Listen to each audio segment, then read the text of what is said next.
Hello everyone and welcome back to another racing preview. Melbourne Cup Day is what we're previewing. I am so excited. It's one of the best race days of the year. Even though it's on a Tuesday and the racing starts at 10:30, it's still a great day. And the Melbourne Cup, it is such a big edition this year. I'm not going to wait any longer. Let's get straight on with the preview. Race 1 is the Group 3 Maribyrnong Plate over the 1,000 metres. Ingratiating is the $2.60 favourite ahead of Marine 1 at $2.90. Then Gulf of Swedes at $7.50. Arran the Night at $8. And Dosh is at $8.50. No speed map because it's 2-year-olds.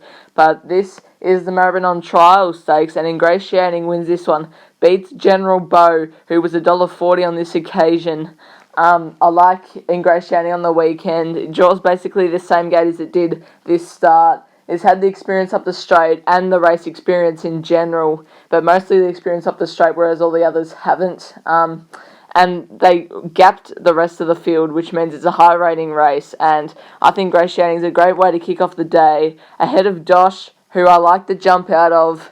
Marine 1's jump out was good. I didn't think it deserved to be that short on the market. Own the Night's got some key gear changes that could spear him on, ready for his first up assignment. Race 2 is the listed desirable stakes over the 1,400 metres. Joviality coming down from Sydney's $2.80 favourite, head of Twain's Express at $3.70. Sweet Replies at $6.50. Pride of Jenni at $11, $15 for Violinist. The speed map, there's going to be some speed on with Pride of Jenni, Ripper, Reader and Violinist all going forward. Density Gem, Way to Go Paula go forward. Joviality should be running on. Twain's Express big run last week should be running on as well. But we're going with the Sydney form. This is a recent replay of Joviality in the Reg Allen Stakes, won by Forbidden Love, who ran well today on Derby Day. It was beaten by barrier on this occasion. If it had drawn a barrier on this occasion, it would have won with clear luck in running. It has drawn a wide barrier again, and that's the main concern. But I like how it is proven at the 1,400 metres. It ran in a flight stakes where it was close by Montefilia. I think Joviality, James McDonald going on is a big chance on the weekend, and I think at $2.80 it's a bit of a good price. Twain's Express got close to La Mexicana last week, and it hasn't proven itself at 1,400 metres, which is a slight query. Sweet Reply for third, and Pride of Jenni for fourth, going to the front. Race 3 is the 3-year-old handicap over the 1,000 metres. Hard Landing is the $3.50 favourite ahead of Alleboom at $3.80. $6 for both Mr. Moppet and Harlem Blues. $6.50 for Seeress. $10 for Echoes in Eternity down the bottom, coming down from Adelaide. Hard Landing should go forward with Harlem Blues, and Alleboom should be right there. Mr. Moppet from that inside gate will be pushing forward. Seeress first up will be running on from the back as well. But this was a replay at the start of August. This was Hard Landing's win first up in a 3-year-old handicap. Now, this was a great win. This was first up. It is led up for 7 weeks into this run on Melbourne Cup Day and hasn't had a jump out, which is a slight query. But I think its best form is fresh, and it's been to the 1,000 metres twice and won twice. Absolutely loves Flemington as well, where it won its first start there. So I think Hard Landing's got a class edge over Alleboom, who hasn't seen the straight, but can run well with Craig Williams. Seeress first up will be running on from the back, and Harlem Blues may not be up to Hard Landing's class, but can run fourth. Race 4 is a benchmark 96 over the 2,800 metres. Yonkers is the $4.20 favourite ahead of Knight's Order at $4.60. $6 for Duke-On, out to $11 for Sin to Win and Naval Warfare, and nothing much over the page. The speed map, Knight's Order will push forward with Eureka Street. Naval Warfare and Yonkers get good runs. Monmouth will be pushing forward. Master Sure needs to find cover. Duke-On should get a nice run. Sin to Win from that outside draw should be pushing more back in the field. But we were taking a look at benchmark 84 at Caulfield on Blue Sapphire Day for our reference. And look, 5 runners come out of this race. This was impossible for me to pick one out of this race. It was really impossible. I ended up sticking with Yonkers. I think this win was good, and it hasn't proven itself over 2,800 metres, which is the query, but it's a class horse and can get the job done, but not confident at all. Knight's Order will be going up on speed and giving itself every chance. Sin to Win from that wide gate should be pushing back and running on like it always does, and Eureka Street from that gate should be pushing forward, and it's over the odds at $17. Race 5 is the listed tab trophy over the 1800 metres. Ain'tnodeeldun's a $2.20 favourite, ahead of Acrophobic at $5. Confrontational was at $11 up the top. Grinzinger Lord is at $8.50. And those are the main players in the market. The speed map, Charmed Individual and Ultimate Edition will be vying for the lead. Grinzinger Lord will be up there with Confrontational.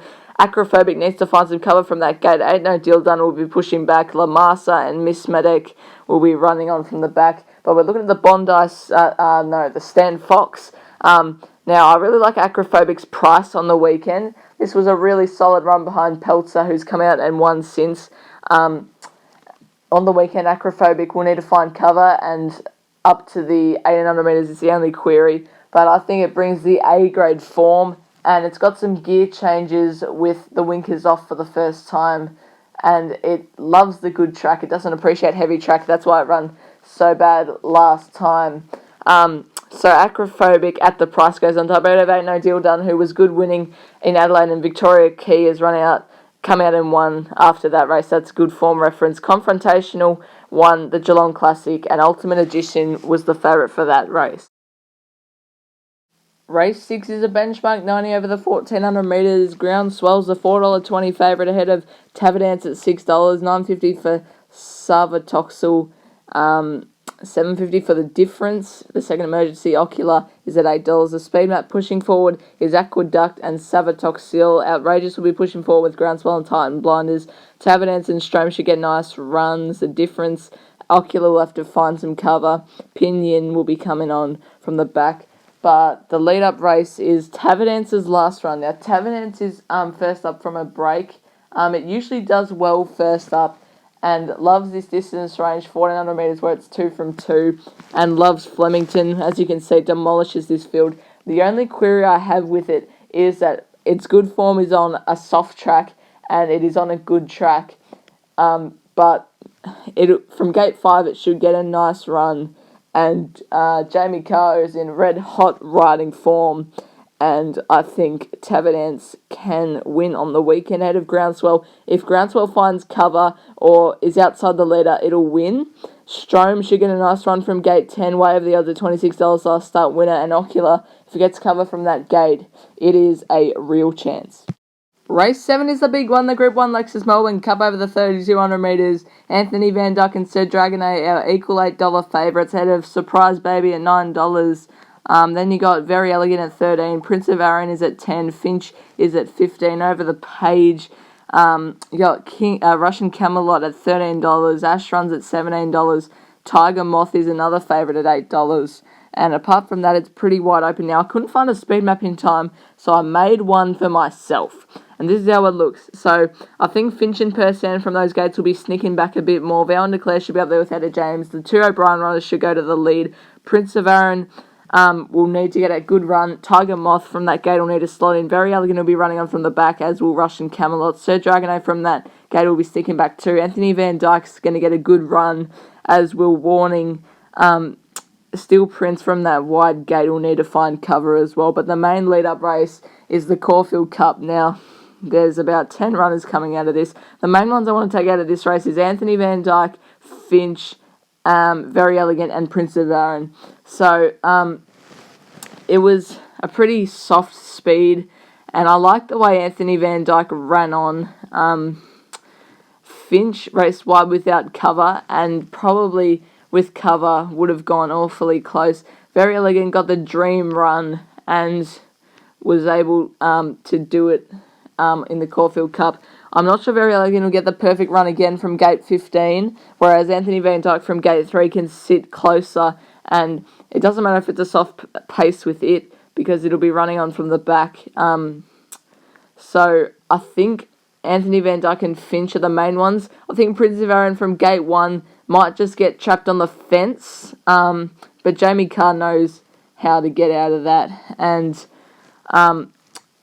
I think the Melbourne Cup is a great race. Now, I've made a mistake with my selections. Anthony Van Dyck is meant to be first, so take note of that. Anthony Van Dyck's meant to be first, ahead of Finche, and then Russian Camelot in for third. Good runner, and it'll be amazing if it wins. Prince of Arran, if he gets off the fence, it is a real chance. Master of Reality was close last year. We'll be going close again. But Anthony Van Dyck from gate 3 with Hugh Bowman on, I think, should be on top and should be winning on the weekend. I can see why it's the favourite.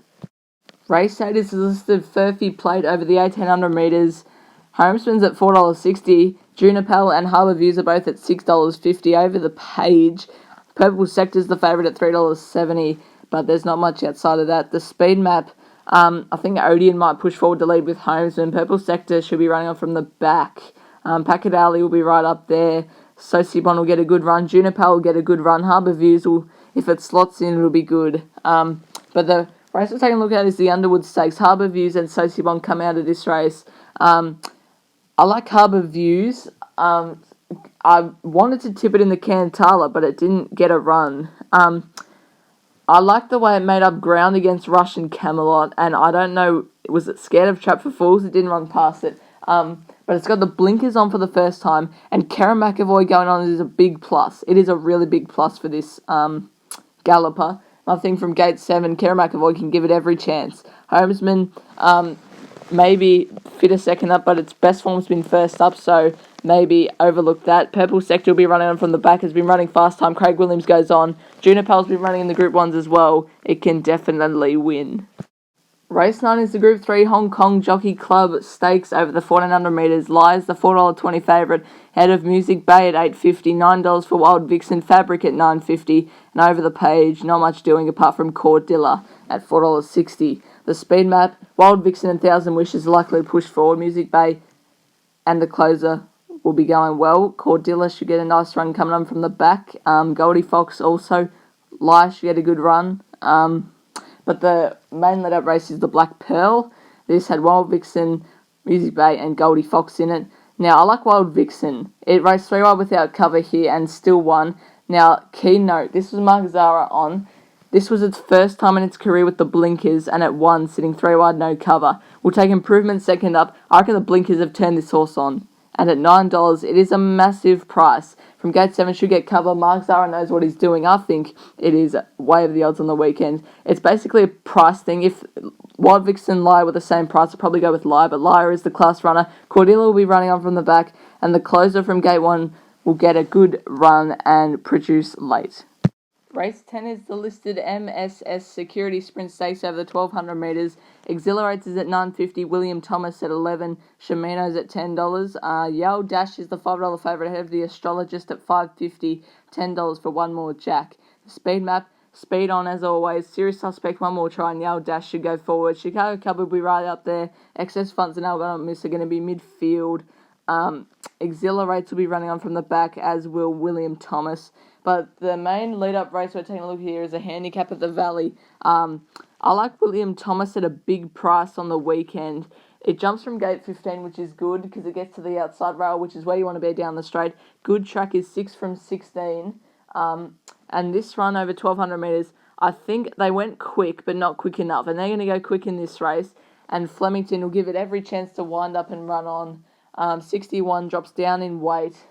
Damien Oliver going on is a big plus. At $12 is a massive price. Head of Excess Funds, who is at a good price as well. Shimino from gate 13 should be getting a lot of favours. And Chicago Cub will be pushing up on speed and will be going really, really well.